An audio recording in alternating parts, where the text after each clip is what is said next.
Hey, blessed morning, friends, folks. It is Cubby's birthday, February 28, 2025. She's 13 years old. It's hard to believe. We're going to have a good birthday for her, and I get out of here at 1 o'clock today. Well, let's start this day off right. For rejoice this day, be glad in it. Yes, it is Cubby's birthday. However, this could be your birthday if you surrender to the Most High God. If you don't already know Him in a relationship, I want to challenge you to do so right here, right now. You don't need no preacher leading you in the sinner's prayer. Do your own sinner's prayers, but I heavily suggest, such as I did. Not that you copy me, but it's best that you follow your own heart's desire as you give it to the Lord instead of another preacher's words, which to me are meaningless. I'm going to leave that right there. I mean that. Stop judging and evaluating yourself, for this is not your role. Above all, stop comparing yourself with other people. This produces feelings of pride or inferiority, sometimes a mixture of both. I lead each of my children along a path that is uniquely tailored for him or her. Comparing is not only wrong, it is also meaningless. Don't look for affirmation in the wrong places, your own evaluations or those of other people. The only source of real affirmation is my unconditional love. Many believers perceive me as an unpleasable judge, angrily searching out their faults and failures. Nothing can be further from the truth, with an exclamation mark. I died for your sins so that I might clothe you in my garments of salvation.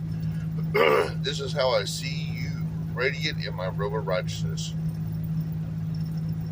When I discipline you, it is never in anger or disgust. It is to prepare you for face-to-face fellowship with me throughout all eternity. Immerse yourself in my loving presence. Be receptive to my affirmation, which flows continually from the throne of grace. And once again, what is grace? Grace is unmerited favor. It's something we didn't deserve, but yet Jesus did it. He died a criminal's death upon a cross of Calvary, and showed us as the blood came down him, blood and water. For he gives us living waters because he gives us unmerited favor. He gave us grace, for he was the ultimate sacrifice for all time. No longer do you need a human high priest, a man high priest to go in there with animal sacrifices and sprinkle the blood. You don't need it no more, for Jesus gave his blood and did away with that.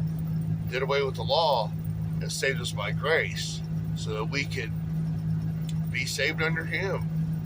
Don't compare ourselves to others. Very true. However, you know what I said earlier, if you repeat after a preacher's words and you repeat, I was in jail here in January 5th, 2008, and I see the back of a Copeland's Faith to Faith book, and I looked at the sinner's prayer. I looked at it, and I used it for a format to do my own prayer, to pour out my heart, because I was drunk for 22 years, and the Lord took that beer can out of my hand, because my God was in a beer can. Matter of fact, he was in 30 of them on a daily basis to 60 of them to whatever. And a liquor bottle, sometimes a bag of meth, a bag of weed. Weed was always pretty popular with me. And occasional acid, some hash, even some mushrooms. Never did touch no heroin, the white pony, or smack, or any of that crap, or whack. Come on, man, that's a bombing fluid, fool. That's meant for dead people. Bad enough killing myself slowly. I don't want to kill myself with stuff that's used when people's dead. Come on now, man. You's nuts. Ooh, whoa. I'm already out there. Why do I want to go further?